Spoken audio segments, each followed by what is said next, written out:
जय श्री राम। मुनि महिषुर गुर भरत भुआलु, राम बिरह सबु साजु बिहालु।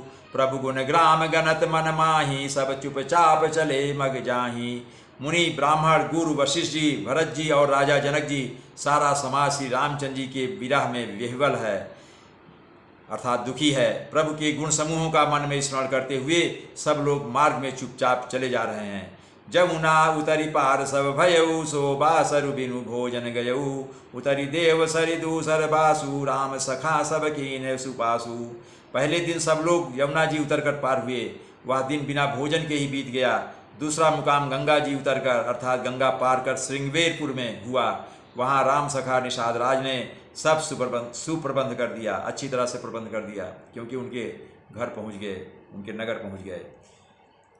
सई उतरी गोमती नहाए, चौथे दिवस अवधपुर आए। जनक रहे पुर बासर चारी, राजकाज सब साज संभारी। फिर सई नदी उतरकर गोमती जी में स्नान किया और चौथे दिन सब अयोध्या जी जा पहुँचे। जनक जी 4 दिन अयोध्या जी में रहे और राजकाज एवं सब साज सामान को संभाल कर फिर वो वापस जनकपुरी लौट गए।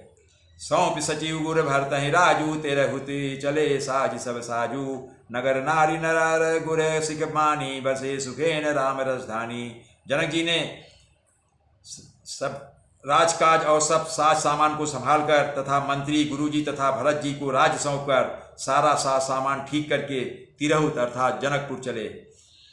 नगर के स्त्री पुरुष गुरु जी की शिक्षा मानकर श्री राम जी की राजधानी अयोध्या जी में सुखपूर्वक रहने लगे।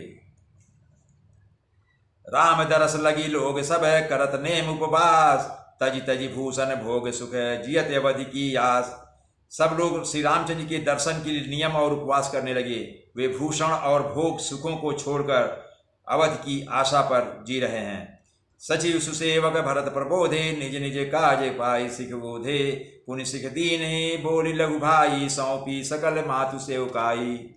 भरत जी ने मंत्रियों और विश्वासी सेवकों को समझाकर उद्यत किया। वे सब सीख पाकर अपने अपने काम में लग गए। फिर छोटे भाई शत्रुघ्न जी को बुलाकर शिक्षा दी और सब माताओं की सेवा करने की बात उन्हें सौंप दी कि आप माताओं की सेवा करिए। भूसुर भोली भरत कर जोरे, करि प्रणाम भय विनय निहोरे। ऊंच नीच का रजु भल पोचू, आयसु देव न करव सकोचू। भरत जी ने ब्राह्मणों को बुलाकर हाथ जोड़कर प्रणाम करके अवस्था के अनुसार विनय और निहोरा किया, अर्थात उनकी वंदना की कि आप लोग ऊंचा नीचा अर्थात छोटा बड़ा अच्छा मंदा जो कुछ भी कार्य हो उसके लिए आज्ञा दीजिएगा, संकोच नहीं कीजिएगा, आपकी सभी आवश्यकताएं पूरी होंगी। परिजन पुरजन प्रजा बुलाए, समाधान करी सुबस बसाए। सानुज गे गुर गे बहोरी, करी दंडवत कहत कर जोरी। भरत जी ने फिर परिवार के लोगों को, नागरिकों को तथा अन्य प्रजा को बुलाकर उनका समाधान करके उनको सुखपूर्वक बसाया। फिर छोटे भाई शत्रुघ्न जी सहित वे गुरु जी के घर गए और दंडवत करके हाथ जोड़कर बोले, आयसु होई त रहाऊं सनेमा, बोले मुनि तन पुलकी सपेमा। समुझब कहब करब तुम जोई, धर्म सारु जग होई सोई। भरत जी कह रहे हैं, आज्ञा हो तो मैं नियम पूर्वक रहूं। मुनि वशिष्ठ जी पुलकित होकर प्रेम के साथ बोले, हे भरत, तुम जो कुछ कहोगे समझोगे और करोगे वही जगत में धर्म का सार होगा, धर्म का निचोड़ वही होगा जो तुम करोगे। सुनि सिख पाई असीस बड़ी, गनक बोली दिनुसाद। सिंहासन प्रभु पादुका, बैठा रे निरुपादि।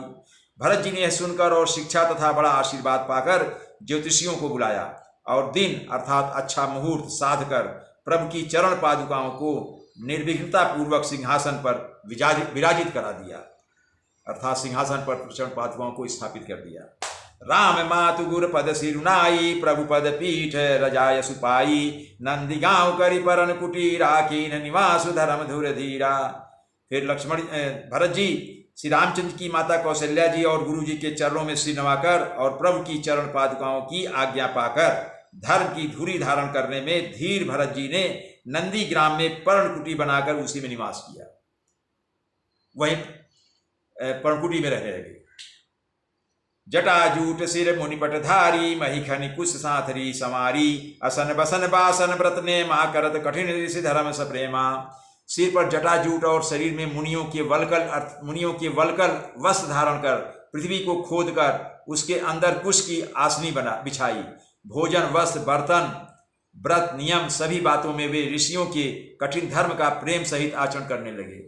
भरत जी ने जो वेशभूषा राम और लक्ष्मण सीता ने धारण किया था वही वल्कल के वस्त्र खुद धारण करके एक तपस्वी की भांति रहने लगे और चरण पादुका खड़ाओं से आज्ञा लेकर राज्य का भार भी निर्वाह कर रहे हैं। भूषण बसन भोग सुख भूरी मन तन बचन तजे तिन तूरी।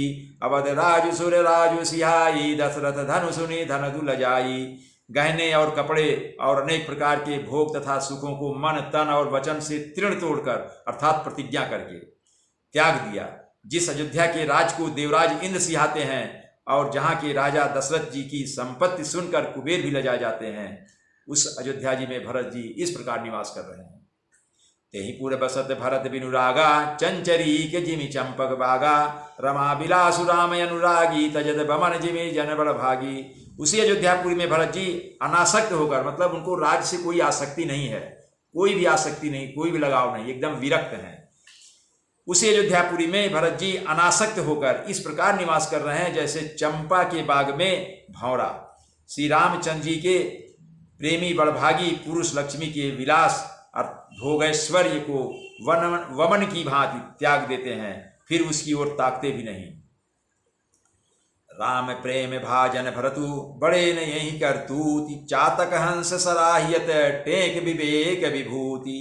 फिर भरत जी तो स्वयं श्री रामचंद्र जी के प्रेम के पात्र हैं। वे इस अर्थात भोगैश्वर्य त्याग रूप यानी भोग और ऐश्वर्य की चीज़ों को त्याग की मूर्ति हैं। वो करनी से बड़े नहीं हुए, अर्थात उनके लिए यह कोई बड़ी बात नहीं है।